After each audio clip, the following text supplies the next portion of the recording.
ಆತ್ಮೀಯ ಬಂಧುಗಳು,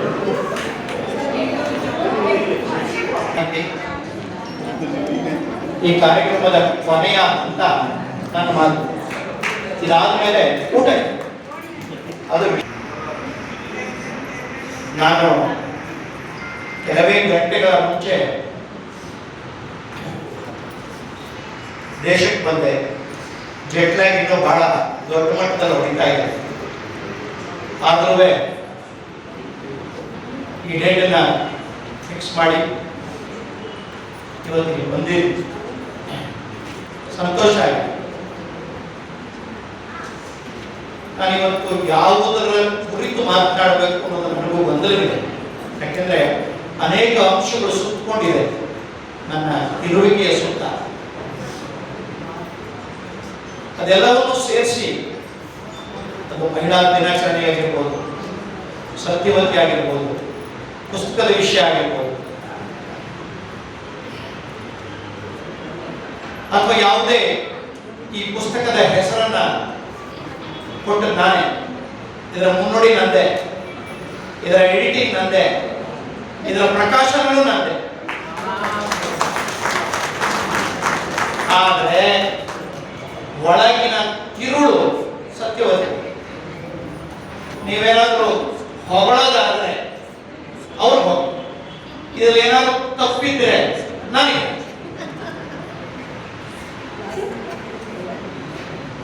ನಾನೊಂದು 20 ಹೆಸರು ಬರ್ಕೊಟ್ಟೆ ಇಲ್ಲಿ ಇಡಲಿ. ಕೊನೆಗೆ ಸತ್ಯವತಿಗೆ ಬಿಟ್ಟಿದ್ದೆ ಯಾವುದು ಸೆಲೆಕ್ಟ್ ಮಾಡಬೇಕು. ಸತ್ಯದ ಬೆಳಕು ಸರಿ. ಈ ಸತ್ಯ ಅನ್ನೋದು ಬಹಳ ವಿಚಿತ್ರವಾದ. ಇಲ್ಲಿ ಕೂತಿರೋರಲ್ಲಿ ಎಷ್ಟು ಜನ 100 ನಿಮ್ಮ ಜೀವನದಲ್ಲಿ ಸತ್ಯವಾಗಿ ಇದ್ರಿ, ಸತ್ಯವನ್ನೇ ನುಡಿದಿದ್ದೀರಿ, ಸತ್ಯಕ್ಕೆ ಬೆಲೆ ಕೊಟ್ರಿ, ಸತ್ಯವಂತರ ಜೊತೆಲೇ ಇದ್ರಿ, ಸತ್ಯದ ವಿಚಾರಗಳೇ ಇತ್ತು ಅಂತ ಕೇಳಿದ್ರೆ ನೀವು ಅಲ್ಲೂ ಕೈ ಎತ್ತೋ ಮೂಲಕ ಅಸತ್ಯವನ್ನು ನುಡಿತೀರಿ. ಅಷ್ಟು ಸತ್ಯದ ವಿಚಾರ ಪ್ರಖರವಾದದ್ದು, ನಿಖರವಾದದ್ದು. ಅದಕ್ಕೆ ಬೆಳಕು ಬೇರೆ ಸೇರ್ಕೊಂಡಿದೆ. ಸತ್ಯಕ್ಕೆ ಮಾತ್ರ ಬೆಳಕಿರೋದು. ನಮ್ಮಲ್ಲಿ ಅರ್ಧ ದಿನ ಇರುತ್ತೆ, ಇನ್ನರ್ಧ ದಿನ ಕತ್ತಲೆ 24 hours.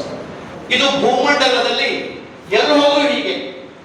ಕತ್ತಲೆಯ ಪ್ರಮಾಣ ಕಡಿಮೆ ಇರುವ ದೇಶಗಳಿದೆ, ಹಗಲು ತುಂಬಾ ಜಾಸ್ತಿ, 80% ಹಗಲಿರೋ ದೇಶಗಳು ಇದೆ. ಹಾಗೆ ಕತ್ತಲೆ ಜಾಸ್ತಿ ಇರುವುದು ಇದೆ. ಆದ್ರೆ ಒಂದು ಅಂದಾಜಿನ ಪ್ರಕಾರ ಸರಾಸರಿ ತಗೊಂಡ್ರೆ ಅರ್ಧ ಕತ್ತಲು, ಅರ್ಧ ಬೆಳಕು. ಈ ಬೆಳಕು ಕೊಡೋನು ಸೂರ್ಯ. ಸೂರ್ಯನಿಂದ ಈ ರೊಟೇಷನ್ ರೆವಲ್ಯೂಷನ್ ಸ್ಥಿತಿಯಿಂದ ಈ ವ್ಯವಸ್ಥೆ ಯಾವುದೊಂದು ಬೆಳಕಿನ ವ್ಯವಸ್ಥೆ. ಇಲ್ಲೊಂದು ಜೀವಿ ಬಂದಿದೆ ಅಂದ್ರೆ 500 ಕೋಟಿ ವರ್ಷಗಳಿಂದ 100 ಕೋಟಿ ವರ್ಷಗಳ ಹಿಂದೆ ಜೀವ ಬಂದಿದೆ. ಮನುಷ್ಯ ಬಂದಿದ್ದು ಒಂದು 5-6 ಲಕ್ಷ ವರ್ಷದಿಂದ. ಮನುಷ್ಯನ ತಿಳುವಳಿಕೆಯ ಬೆಳಕು ಬಂದಿದ್ದು ಈ ಒಂದು 20,000 ವರ್ಷದಿಂದ. ಬೆಳಕು ಪ್ರತಿ ಕ್ಷಣ ಬರ್ತಾ ಇದೆ ಮನುಷ್ಯನಿಗೆ. ಸ್ವಲ್ಪ ಆರಿದ ಹಾಗೆ ಆಗುತ್ತೆ, ಕತ್ತಲು ಮೋಡ ಕವಿದ ಹಾಗೆ ಆಗುತ್ತೆ. ಆದ್ರೆ ಬೆಳಕು ಮತ್ತೊಮ್ಮೆ ಜಾಜ್ವಲ್ಯಮಯವಾಗಿ ಹೊರಡುತ್ತೆ. ಅದೇ ನೋವು. ಗಂಡ ಹೆಂಡತಿಯ ನಡುವೆ ವಿರಸ ಬರುತ್ತೆ, ತೊಂದರೆ ಬರುತ್ತೆ. ಅಪ್ಪ ಮಕ್ಕಳ ನಡುವೆ, ಅಪ್ಪ ಅಮ್ಮ ಮಕ್ಕಳ ನಡುವೆ ನೋವು ಬರುತ್ತೆ. ಬೆಳಕು ಇರಲ್ಲ, ಬೆಳಕು ಬರುತ್ತೆ. ಪ್ರಪಂಚದ ಎಲ್ಲ ರಿಲೇಶನ್ಶಿಪ್ಸ್ ಅಲ್ಲೂ ಈ ಕತ್ತಲೆ ಬೆಳಕಿನ ಆಟ ನಡೆಯುತ್ತೆ. ಸಂಸ್ಥೆಗಳಿಗೂ ನಡೆಯುತ್ತೆ. 1 ವರ್ಷದ ಹಿಂದೆ ಸತ್ಯವತಿ ಗವರ್ನರ್ ಆದಾಗ ಬಹುಶಃ ಒಂದು ಕ್ಲಬ್ ಇರಲಿಲ್ಲ. ಹೊರಟ ಮೇಲೆ ಇವತ್ತು 30-40 ಕ್ಲಬ್, 1000 ಜನ. ಬೆಳಕನ್ನ ಕಂಡುಕೊಳ್ಳೋದಿಕ್ಕೆ ಸಾಧ್ಯವಾಗುವ ಏಕೈಕ ಜೀವಿ, ಲಕ್ಷ ಜೀವಿ ಇದೆ, ಕೋಟಿ ಜೀವಿಗಳಿದೆ ಏಕಜೀವಿ ಕೋಶದಿಂದ. ಅದರಿಂದ 100 ಕೋಟಿ ವರ್ಷ ಪ್ಲಾಂಟ್ಸ್ ಇತ್ತು, ಸಸ್ಯ. ಪ್ಲಾಂಟ್ಸ್ ಪ್ಲಾಂಟ್ಸ್ಗೂ ಜೀವ ಇದೆ, ಉಸಿರಾಡ. ಅಲ್ಲಿಂದಲೂ ತಗೊಂಡ್ರೆ ಮನುಷ್ಯ ಒಬ್ಬನೇ ಬೆಳಕನ್ನ ಸೂರ್ಯನ ಹಾಗೆ ಕೊಡಬಹುದಾದ ಇನ್ಯಾವ ಜೀವಿಗೂ ಇದಿಲ್ಲ. ಆದ್ರೆ ಕೊಡುವ ಮನ, ಅದಕ್ಕೆ ಬೇಕಾದ ಸಣ್ಣ ಧನ, ಅದನ್ನ ಒಪ್ಕೊಳ್ಳೋ ಜನ, ಮೂರು ಸಿಗ್ಬೇಕಲ್ಲ. ಅದು ಸತ್ಯವತಿ ಅಂತ ಪುಣ್ಯಾತಿ ಇತ್ತಿರಿಗೆ ಮಾತ್ರ ಜನ ಮನ ಧನ ಮೂರು ಸಿಕ್ಕುತ್ತೆ. ಆದ್ರೆ ಸಿಕ್ಕಿದಾಗ ಅದನ್ನ ಉಪಯೋಗಿಸ್ಕೋಬೇಕಲ್ಲ. ಅಲ್ಲೊಂದು ನಾಯಕತ್ವದ ಬೆಳಕನ್ನ ಕೊಡಬೇಕಲ್ಲ, ಅಲ್ಲೊಂದು ಸತ್ಯದ ಬೆಳಕನ್ನ ಹೊರಡಿಸ್ಬೇಕಲ್ಲ. ಹೊರಡಿಸಿದಾಗ ಒಂದು ಸಂಸ್ಥೆ ಹುಟ್ಟುತ್ತೆ, ಒಂದು ಗವರ್ನರ್ಶಿಪ್ಗೆ ಬೆಲೆ ಬರುತ್ತೆ, ನೂರಾರು ನಾಯಕರನ್ನ ಹುಟ್ಟಾಕುವ ಸನ್ನದ್ಧತೆ ಬರುತ್ತೆ, ಪುಸ್ತಕ ಹೊರಗೆ ಬರುತ್ತೆ, ಏನೇನೋ ನಡೆಯುತ್ತೆ. ಆದ್ರೆ ಅಂಥದ್ದೊಂದು ಮನಸ್ಸು ಬೇಕಲ್ಲ. ಎಲ್ರಿಗೂ ಇರುತ್ತೆ. ನಿಮ್ಮದ್ರೆಲ್ಲ ಮನ ಇಲ್ವಾ? ನಿಮ್ಮದ್ರೆಲ್ಲ ಧನ ಇಲ್ವಾ? ನಿಮ್ಮದ್ರೆಲ್ಲ ಜನ ಇಲ್ವಾ? ಆದ್ರೆ ಕೆಲಸ ಆಗಬೇಕಲ್ಲ. ಕೆಲಸ ಆಗಿಸುವ ಆ ಪ್ರಯತ್ನಶೀಲತೆ, ಇದಕ್ಕೆ ಧೀರುತನ ಅಂತಾರೆ ಕನ್ನಡದಲ್ಲಿ. ಒಂದು ಒಳ್ಳೆಯ ಪದ ಧೀರುತನ. ಧೀಮಂತಿಕೆ ಅಂತಾರೆ ಇನ್ನೊಂದು ಪದ. ಅದೆಲ್ಲ ಒಟ್ಟಾದಾಗ ಇನ್ನೊಂದು ಪದ ಇದೆ, ಧಾರಣೆ, ಧರಿಸೋದು, ಆತ್ಮವಿಶ್ವಾಸವನ್ನ ಧರಿಸೋದು, ನಾಯಕತ್ವವನ್ನು ನಾನು ಗೊತ್ತು ಧರಿಸೋದು. ಅನೇಕ ನೂರಾರು ವ್ಯಕ್ತಿತ್ವ ವಿಕಸನದ ಗುಣಗಳನ್ನು ಧರಿಸೋದು. ನಾನು ಧರಿಸಿದ ಮೇಲೆ ಇತರರಿಗೆ ಧಾರೆ ಇರಬೇಕು. ಧರಿಸಿ ಧಾರೆ, ಇಂಥದೊಂದು ದೊಡ್ಡ ಉತ್ತುಂಗದ ಧಾರಣೆ ಹೆಣ್ಣಿ ಮಾತ್ರ ಸಾಧ್ಯ. ಅದೇ ಗರ್ಭಧಾರಣೆ. ಅಲ್ಲೊಂದು ಸತ್ಯದ ಬೆಳಕು ಹೊರಬರುತ್ತೆ. ಗಂಡು ಎಷ್ಟೇ ಸತ್ಯ ಹೇಳಿದ್ರು ನೋಡಿ, ಮಜಾ ನೋಡಿ, ಇವಳು ತಾಯಿ ಅಂತ ಮಗುಗೆ ಯಾರು ಹೇಳ್ಬೇಕಾಗಿಲ್ಲ. ಮಗು ಗೊತ್ತು, ಯಾರು ಹೇಳಿದ್ರು ಗೊತ್ತು, ಹುಟ್ಟಿದ ಕ್ಷಣದಲ್ಲೇ ಇವಳು ತಾಯಿ ಗೊತ್ತು. ಅದಕ್ಕೆ ಆಕ್ರಮಿಸಿಕೊಳ್ಳುತ್ತೆ, ಆವರಿಸಿಕೊಳ್ಳುತ್ತೆ.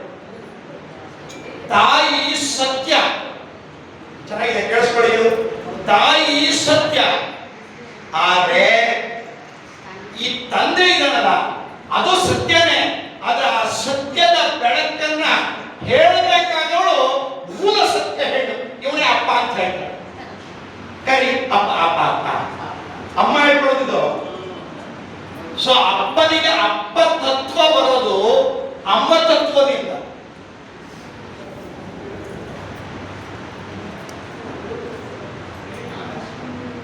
ಇಪ್ಪತ್ತೊಂದನೇ ಶತಮಾನದ ದೊಡ್ಡ ಆಟ ಏನು ಅಂದ್ರೆ, ಈ 25 ವರ್ಷ ಮುಂದೆ 25 ಕಾಲ ಶತಮಾನ ಮುಗಿದೋಯ್ತು. 26 ಜನವರಿ ಬಂದ್ಮೇಲೆ 3 ತಿಂಗಳಾಗೋದು.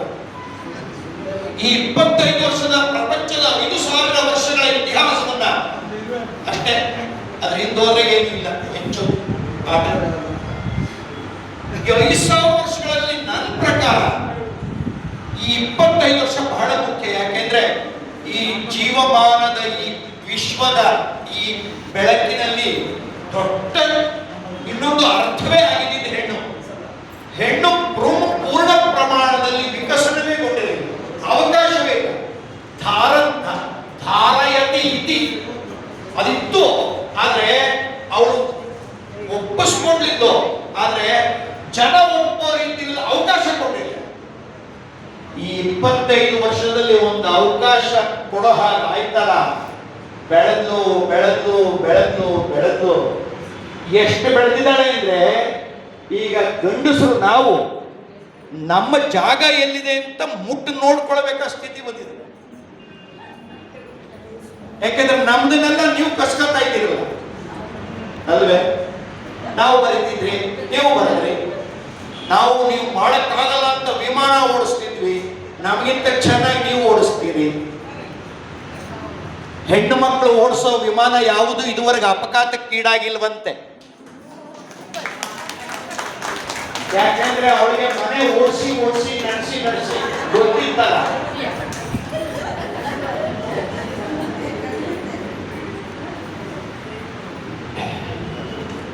ಅಮೆರಿಕದ ಅಧ್ಯಕ್ಷ ಕ್ಲಿಂಟನ್ ಆಗಿದ್ದ.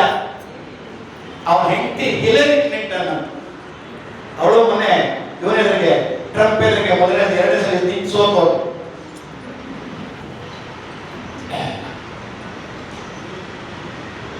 ನಾನು ಹ್ಯಾಪಿ ಮ್ಯಾರಿಡ್ ಲೈಫ್ ಅಂತ ಟ್ರೈನಿಂಗ್ ಮಾಡ್ತೀನಿ. ಸುಖಿ ಜೀವನ, ಸುಖಿ ಡ್ರೈವರ್ ಇದ್ದ. ಇಬ್ರು ಹಿಂದ್ಗಡೆ ಕೂತಿದ್ರು. ಒಂದು ಪೆಟ್ರೋಲ್ ಬಂಕಿಗೆ ಹೋಯ್ತು, ಗ್ಯಾಸ್ ಹಾಕ್ಸಕ್ ನಿಲ್ಸಿದ್ರು. ಡ್ರೈವರ್ ಇಳ್ದ, ಗ್ಯಾಸ್ ಹಾಕಿಸ್ತಾ ಇದ್ದಾನೆ. ಇದಕ್ಕಿದ್ದಾಗೆ ಗ್ಯಾಸ್ ಹಾಕ್ತಾ ಇದ್ದಲ್ಲ, ಆ ಗ್ಯಾಸ್ ಬಂಕಿನ ಅಟೆಂಡೆಂಟ್ ಅವನು ಗ್ಯಾಸ್ ಹಾಕ್ತಾ ಇದ್ದ. ಹೀಗೆ ಇತ್ತು ಪರಿಸ್ಥಿತಿ. ಈ ಹಿಲರಿ ಕ್ಲಿಂಟನ್ ಇದ್ದಲ್ಲ, ಗಂಡನ ಪಕ್ಕ ಕೂತವಳು, ನೋಡಿದ್ಲು ನೋಡ್ತಾನೆ ಇಲ್ಲ ಯಾರನ್ನ, ಆ ಪೆಟ್ರೋಲ್ ಹಾಕೋ ಅಟೆಂಡೆಂಟ್, ಅಮೆರಿಕದ ಅಧ್ಯಕ್ಷನ ಹೆಂಡತಿ. ಅದೇನಾಯ್ತೋ ಏನೋ, ಪೆಟ್ರೋಲ್ ಹಾಕಿ ಅಲ್ಲಿವರೆಗೆ ಹೋದ ಆಫೀಸ್. ಇವಳು ರಪ್ಪಂತ ಕಾರಿಂದ ಇಳಿದು ಅಧ್ಯಕ್ಷ ಹೆಂಡತಿ ಹಿಲರಿ ಕ್ಲಿಂಟನ್ ಅವನ ಹತ್ರ ಹೋದ್ರು. For 2 minutes they were talking to each other. ಇಬ್ರು ಮಾತಾಡ್ಕೊಂಡು ಯಾರಿಗೂ ಗೊತ್ತಿಲ್ಲ ಏನ್ ಮಾತಾಡೋದು. ಬಂದು ಕಾರು ಹೋಯ್ತು. ಕಾರು ಇನ್ನು ಸ್ವಲ್ಪ ದೂರ ಹೋಯ್ತು. ಆಗ ಈ ಕ್ಲಿಂಟನ್ ಇದ್ದ ಹೆಂಡತಿ, ಹೀಗೆ ಅಧ್ಯಕ್ಷ ಹೆಂಡತಿ ಅಲ್ಲ, ಒಟ್ಟು ಯಾವ ಹತ್ರ ಮಾತಾಡಿದ್ರೆ ಉರಿ ಅಲ್ವಾ, ಗಂಡಸರಿಗೆ ಮಾಮೂಲಾಗೇ ಉರಿಯುತ್ತೆ. ಇವನಿಗೆ ತಡ್ಕೊಳಕ್ ಆಗ್ತಿಲ್ಲ, ಹೆಂಗ್ ಶುರು ಮಾಡೋದು ಇದನ್ನ ಕೇಳ್ಬೇಕು. ಆದ್ರೂ ಕೇಳ್ಬಿಟ್ಟ, ನೀನು ಇಳಿದು ಹೋಗಿ ಮಾತಾಡ್ತೀಯಲ್ಲ ಯಾರವನು? ಅಯ್ಯೋ ನನಗೆ ಗೊತ್ತೇ ಆಗಿಲ್ಲ. ಆಮೇಲೆ ಗೊತ್ತಾಯ್ತು, ಅವನು ನಾನು ಸ್ಕೂಲಲ್ಲಿ ಇದ್ದಾಗ ನನ್ನ ಸಹಪಾಠಿಯಾಗಿ ಮೈ ಕ್ಲಾಸ್ಮೇಟ್. ಇವನಿಗೆ ಕ್ಲಿಂಟನ್ಗೆ ಇವಳಿಗೆ ಒಂದು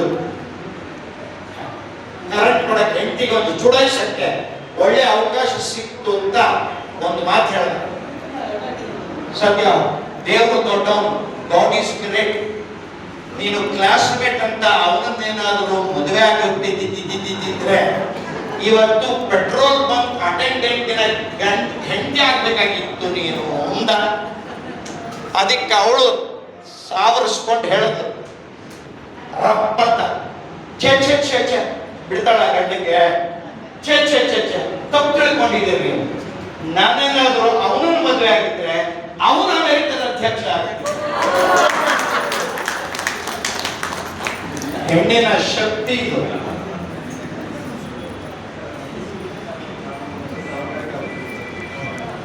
ನಾನು ಕರ್ನಾಟಕದಲ್ಲಿ ಒಳ್ಳೆ ಮಾತನಾಡ, ಒಳ್ಳೆ ಟ್ರೈನರು, ಬಿಡಿ 41 ವರ್ಷದಿಂದ ಟ್ರೈನರು ಮಾತನಾಡ. ಆದ್ರೆ 2 ಕೆಲಸ ಮಾಡಿದ್ದೀನಿ.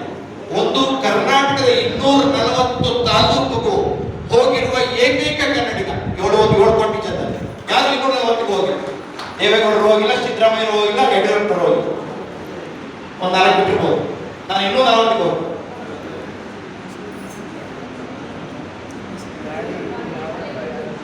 KA 04MJ 0910 ಹೊರಗಡೆ ಇದೆಯಂತೆ, ಕೂಡಲೇ ತೆಗೀರಿ. ಈ ಕೆಲಸ ನನಗೆ. KA 01MP 1516 ಏನು, ಗಂಡನ್ನೇ ಮದುವೆ ಆಗ್ಬೋದು, ಹೆಣ್ಣನ್ನೇ ಮದುವೆ ಆಗ್ಬೋದು ಅಂತ ಕಾಣ್ತದೆ. ನಮ್ಮ ದೇಶದಲ್ಲೂ ಬರ್ತದೆ. ಆದ್ರೆ ಸರಿ ಇಲ್ಲ. ನಾನು ಒಂಚೂರು ಕೇಳೋದಾಗಿತ್ತು ಸುಪ್ರೀಂ ಕೋರ್ಟ್ ಜಡ್ಜಿ, ಅದನ್ನು ಪಾಸ್ ಮಾಡಕ್ಕೆ ಮುಂಚೆ. ಬಿಡಿ, ಕೇಳೋದು ಇಲ್ಲ. ಆದ್ರೆ ಯಾಕೆ ಗಂಡು ಹೆಣ್ಣನ್ನೇ ಮದುವೆ ಆಗ್ಬೇಕು, ಹೆಣ್ಣು ಗಂಡನ್ನೇ ಮದುವೆ ಆಗ್ಬೇಕು ಅಂದ್ರೆ ನೀವ್ ಹೇಳೋದು ವಂಶಾಭಿವೃದ್ಧಿ ಅಂತ. ಅದು ಒಂದು ಕಾರಣ ಅಲ್ಲ, ಅದು ಪರಿಪೂರ್ಣ ಕಾರಣ ಅಲ್ಲ. ಒಂದೇ ಒಂದು ನಿಮಿಷದಲ್ಲಿ ವಿಷಯ ಮುಗಿಸ್ತೀನಿ. ದೊಡ್ಡ ವಿಷಯ. ಗಂಡು ಮದುವೆ ಆಗುವ ಸಂದರ್ಭದಲ್ಲಿ ಅಪೂರ್ಣ, ಹೆಣ್ಣು ಮದುವೆ ಆಗುವ ಸಂದರ್ಭದಲ್ಲಿ ಅಪೂರ್ಣ. ಈ 2 ಅಪೂರ್ಣಗಳು ಸೇರಿ 4 ಭಾಗ ಜೀವನ ಮುಗಿದಿರುತ್ತೆ, ಇನ್ನು 3/4 ಭಾಗ ಇರುತ್ತೆ. ಸೊ ಅಷ್ಟು ವರ್ಷ 30 40 20 30 40 ವರ್ಷ ಜೊತೆಲಿದ್ದು ಇಬ್ರು ಪೂರ್ಣವಾಗಿ ತೆರಬೇಕು. ಹಾಗೆ ಪೂರ್ಣ ಮಾಡೋದಿಕ್ಕೆ ಇವಳು ಅವನಿಗೆ ಅವನು ಇವಳಿಗೆ ಸಹಕಾರ. ಹೌದಾ? ಇದು ಸತ್ಯನ ಅಂದ್ರೆ ಇನ್ನೊಂದು ಆಡ್ ಆನ್ ಹೇಳ್ಬೇಕು ನಿಮ್ಗೆ. ಒಂದು ವಿಷಯ ಕೇಳಿಸ್ಕೊಳ್ಳಿ. ಗಂಡಿನಲ್ಲಿ 10 ಗುಣಗಳು ಪ್ಲಸ್ ಇದ್ರೆ ಹೆಣ್ಣಿನಲ್ಲಿ 10 ಗುಣಗಳು ಪ್ಲಸ್ ಇದೆ. ಇವನಿಗಿರುವ 10 ಪ್ಲಸ್ಗಳು ಕೇಳಿಸ್ಕೊಳ್ಳಿ, ಇವಳಿಗೆ ಮೈನಸ್. ಇವಳಿಗಿರುವ 10 ಪ್ಲಸ್ಗಳು ಇವರಿಗೆ ಮೈನಸ್. ಸೃಷ್ಟಿಯ ವಿಚಿತ್ರ ಇದು. ನಾನೇನ್ ಮಾಡಬೇಕು ಅಂತಂದ್ರೆ ಮುಂದಿನ 40-50 ವರ್ಷ ಗಂಡ ಹೆಂಡ್ತಿರೋ ನನ್ನ ಪ್ಲಸ್ಗಳನ್ನ ಅವಳಿಗೆ ವರ್ಗಾವಣೆ ಮಾಡಬೇಕು, ಅವಳ ಪ್ಲಸ್ಗಳನ್ನ ಇವನಿಗೆ ವರ್ಗಾವಣೆ ಮಾಡಬೇಕು. ಜೀವನದ ಕೊನೆಗೆ ನನ್ನಲ್ಲಿ ಪೂರ್ಣ ಪ್ಲಸ್ಗಳು, ಅವಳಲ್ಲೂ ಪೂರ್ಣ ಪ್ಲಸ್ಗಳು, ಇಬ್ರು ಪೂರ್ಣವಾದರು. ಈ ಕ್ರಿಯೆಯನ್ನ ಈಗ ಟ್ರಾನ್ಸ್ಫರ್ ಮಾಡ್ತಾ ಮಾಡ್ತಾ ಮಾಡ್ತಾ ಮಾಡ್ತಾ ಪರಿಪೂರ್ಣತೆ ಹೋಗುತ್ತಲ್ಲ, ಇದರ ಹೆಸರೇ ದಾಂಪತ್ಯ. ಆದ್ರೆ ಈ ಟ್ರಾನ್ಸ್ಫರ್ ಮಾಡ್ತಾನ ಗಂಡು ಕಮ್ಮಿ, ಹೆಣ್ಣು ಟ್ರಾನ್ಸ್ಫರ್ ಮಾಡ್ತಾಳೆ. ಆದ್ರೆ ಅವಳು ಇನ್ನೊಂದು ಶಕ್ತಿ ಇದೆಯಲ್ಲ, ಏನು, ಇವನ ಪೂರ್ಣವಾಗಿ ಟ್ರಾನ್ಸ್ಫರ್ ಮಾಡೋ ಹಾಗೆ ಅವನನ್ನು ಬದಲು ಮಾಡಿ ಇವಳದ್ದು ಪೂರ್ಣವಾಗಿ ಕೊಟ್ಟು ಜೊತೆಯಲ್ಲಿ ಇಬ್ಬರೂ ಪೂರ್ಣವಾಗುವುದಕ್ಕೆ ಸಹಕರಿಪ ದೊಡ್ಡ ನೆಲೆ ಬೆಲೆ ಕಲೆ ಅಲೆ ಸೆಲೆ ಹೆಣ್ಣು.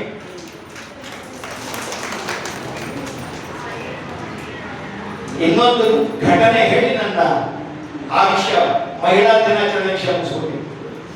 ಕುವೆಂಪು ಅವರದ್ದು ಒಂದು ಕಾವ್ಯ ಇದೆ, ಅವರ ಕವನಗಳಲ್ಲಿ ಒಂದು ಕವನ 4 ಪೇಜ್ ರನ್ ಆಗುತ್ತೆ. ಆ ಕವನ ಗೊತ್ತಾ, ನೀಳ್ಗವನ ಅಂತಾರೆ, ದೀರ್ಘವಾಗಿರೋದು.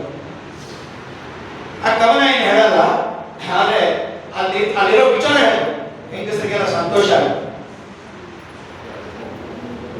ಕುವೆಂಪುರವರು ಸತ್ತೋಗ್ತಾರೆ ಕವನದಲ್ಲಿ ಸತ್ತೋಗ್ತಾರೆ. ಸತ್ತೋದ್ಮೇಲೆ ಎಲ್ಲ ಹೋಗ್ತಾರೆ ಸ್ವರ್ಗ. ಸಾಹಿತ್ಯಗಳಲ್ಲಿ ಕವಿಗಳಲ್ಲಿ ದೊಡ್ಡವರಂದ್ರೆ ಸ್ವರ್ಗದ ಬಾಗಿಲಿಗೆ ಹೋದ್ರು. ಸ್ವರ್ಗದ ಬಾಗಿಲಲ್ಲಿ ಯಾರಿರ್ತಾರೆ? ಒಬ್ಬ ಇರ್ತಾರೆ ಸೆಕ್ಯೂರಿಟಿ ಗಾರ್ಡ್, ಸರಿಯಾದ ಮಾತಾಡೋದು. ಇವ್ರು ಹೋಗಿ ನಿಂತ್ಕೊಂಡ್ರು, ಸೆಕ್ಯೂರಿಟಿ ಗಾರ್ಡ್ ನಿಂತಿದ್ದ, ಅವನು ಅಡ್ಡ ಮಾಡ್ದ, ನಿಮ್ಮನ್ನು ಬಿಡಲ್ರಿ ಅಂತ. ನಾನು ಯಾರು ಕೊಂಡಿದ್ಯಾ? ನಾನು ಸಾಹಿತಿ ಕುವೆಂಪು, ಕೆ.ವಿ. ಪುಟ್ಟಪ್ಪ, ಅವೆಲ್ಲ ಇಲ್ಲ, ಹೋಗ್ತಾ ಇದ್ದೀನಿ. ಅಯ್ಯೋ, ನಾನು ಕರ್ನಾಟಕ ರತ್ನ, ನಾನು ರಾಷ್ಟ್ರ ಕವಿ, ಇವರು ನಾನು ರಾಮಾಯಣ ದರ್ಶನವನ್ನು ಲಿಖಿಸಿದ, ನಡ್ರಿ ಆ ಕಡೆ, ಏನ್ ಹೇಳಿದ್ರು ಸ್ವರ್ಗದ ಬಾಗಿಲು ತೆಗಿಲೇ. ಹೀಗೆ ಅವರದೆಲ್ಲ ಹೇಳ್ತಕ್ಕ ಹೋಗ್ತಾರೆ ಅವರ ಬಯೋಡೇಟಾ. ಸ್ವರ್ಗ ಓಪನ್ ಆಗಲ್ಲ. ಕೊನೆ 2 ಸಾಲು ಚೆನ್ನಾಗಿದೆ. ಅವರ ಹೆಂಡತಿ ಹೆಸರು ಹೇಮಾವತಿ ಅಂತ. ಕೊನೆಯಿಂದ 2ನೇ ಸಾಲು ಹೇಳ್ತಾರೆ, ಎಲ್ಲ ಮುಗಿಸ್ಬಿಟ್ಟಿರ್ತಾರೆ ಅದ್ರ ಬಗ್ಗೆ. ಕೊನೆಯಿಂದ 2ನೇ ಸಾಲು ಹೇಳ್ತಾರೆ, ನಾನು ಹೇಮಿ ಗಂಡ ಅಂತಾರೆ. ತೆರೆಯಿತೋ ಸ್ವರ್ಗದ ಬಾಗಿಲು. ಕೊನೆ ಸಾಲು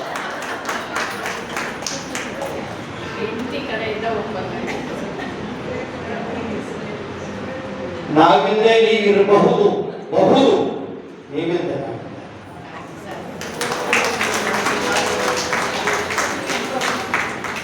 ನಾನು 10 ಲಕ್ಷ ಜನಕ್ಕೆ ಮಾತಾಡಿದ್ದೀನಿ ಅಂದ್ರೆ ಎಷ್ಟು ತಿರುಗಿರ್ಬೇಕು? 40 ವರ್ಷ.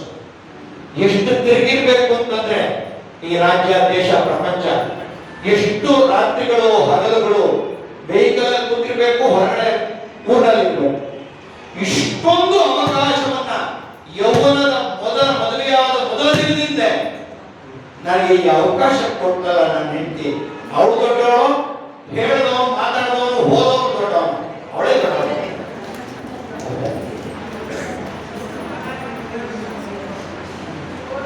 ಇಂಥ ಮಹಿಳೆಯರ ಪೈಕಿ ನಾನು ದೊಡ್ಡ ಮಹಿಳೆ ಅಂತ ಹೇಳಿಸ್ಕೊಳ್ಳೋ ಮಟ್ಟಕ್ಕೆ ಕ್ಷಿಪ್ರ ಕಾಲದಲ್ಲಿ ಬೆಳೆಯೋ ಒಂದು ಮನಸ್ಥಿತಿ ಇದೆಯಲ್ಲ, ಪರಿಸ್ಥಿತಿ ಪರಿಸ್ಥಿತಿಯನ್ನು ಉಪಯೋಗಿಸಿಕೊಂಡು ಸ್ಥಿತಿಗತಿಗಳನ್ನು ಅರ್ಥ ಮಾಡಿಕೊಂಡು ಅಂತಹ ದಿಕ್ಕಿನಲ್ಲಿ ಸತ್ಯವತಿಯಾದ ಹೆಜ್ಜೆ ದಾಪುಗಾಲು ತುಂಬಾ ದೊಡ್ಡದು. ಅವರ ಪರಿಚಯ ಇಲ್ಲ, ಬಹುಶಃ 2022 ಅಂತ ಕಾಣುತ್ತೆ. 22 23 24 22 to 24 ನಾನು ಟ್ರೈನಿಂಗ್ ಸೆಂಟರ್ ನಡೆಸಿದ್ದೆ. 22 ನ ಕೊನೆಯ ಮಧ್ಯಭಾಗದಲ್ಲ, ಕೊನೆಯಲ್ಲ, ಅದು 23 ಆದಿಯ ಭಾಗದಲ್ಲ ಭೇಟಿ, ಅಂದ್ರೆ 3 ವರ್ಷ ಆಗಿದೆ. ಅವರು ಟ್ರೈನಿಂಗ್ ಆಗಿ ಬಂದರು. ನಾನು ಟ್ರೈನಿಂಗ್ ಸೆಂಟರ್ ಟ್ರೈನಿಂಗ್ ನಡೆಸಿದ್ದೆ, ನಾಯಕತ್ವದ ಅವರು ಬೆಂಗಳೂರಿಂದ ಬಂದವರು.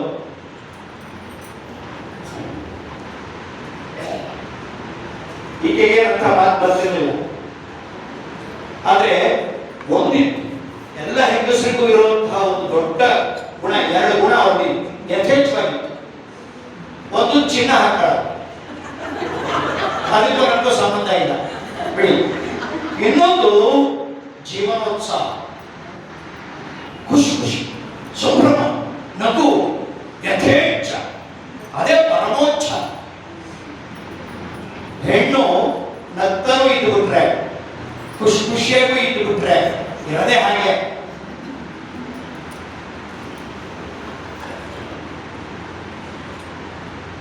ಮದುವೆಗೆ ಮುಂಚೆನೂ ನಗ್ತ, ಮದುವೆ ಆದ್ಮೇಲೂ ನಗ್ತಾ ಇರುವಂತಹ ಏಕೈಕ ಜೀವಿ ಹೆಣ್ಣು.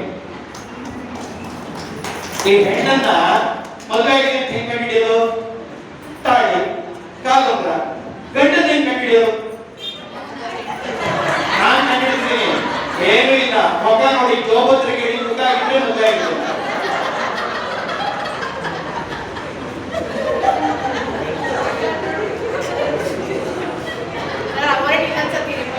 ಏನ್ ರಿಪೀಟ್ ಮಾಡೋದು? ಏನ್ ದರ್ಶನ್ ಡೈಲಾಗ್ ಇತ್ತು?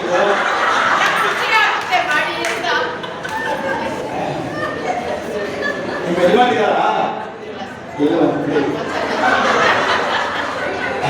ಹೇಳಿದವರಿಗೆ ಅನುಕೂಲ ಆಗಲಿ.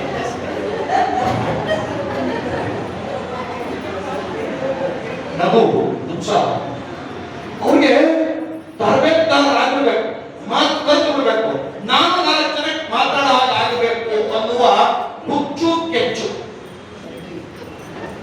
ಆದ್ರೆ ಅದಕ್ಕೆ ಹೊರಡಬೇಕು. ಎಲ್ರಿಗೂ ಅನ್ಸುತ್ತೆ ನೈಟ್ 100 ಜನಕ್ಕೆ ಮಾತಾಡಬೇಕು, ಸ್ಟೇಜಿಗೆ ಬರಬೇಕು, ಜನನ ನೋಡಬೇಕು, ಚಪ್ಪಳ ತಿರ್ಬೇಕು ಅಂತ ಅನ್ಸುತ್ತೆ.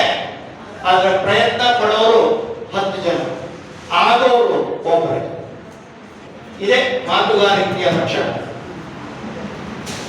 ಸದ್ಯವಾಗಿ ಆ ನಿಟ್ಟಿನಲ್ಲಿ ಅವಕಾಶ ಸಿಕ್ಬಿಡ್ತು. ಲೈಟ್ಸ್ ಈಗ ಅವಕಾಶ ತಗೊಂಡ್ರು, ಕೊಟ್ರೋ ಬಿಟ್ರೋ ತಗೊಂಡ್ರು. ಬೆಂಗಳೂರಿನಲ್ಲಿ ನಡೆದರು. ಆನೆ ನಡೆದದ್ದೇ ದಾರಿ, ಹೆಣ್ಣು ನಡೆದದ್ದೇ ದಾರಿ. ದಾರಿನೂ ಹುಟ್ಟಾಕಿದರು, ಸತ್ಯ ಪಥವನ್ನ ಕಂಡುಹಿಡಿದರು. ಆಶ್ಚರ್ಯ.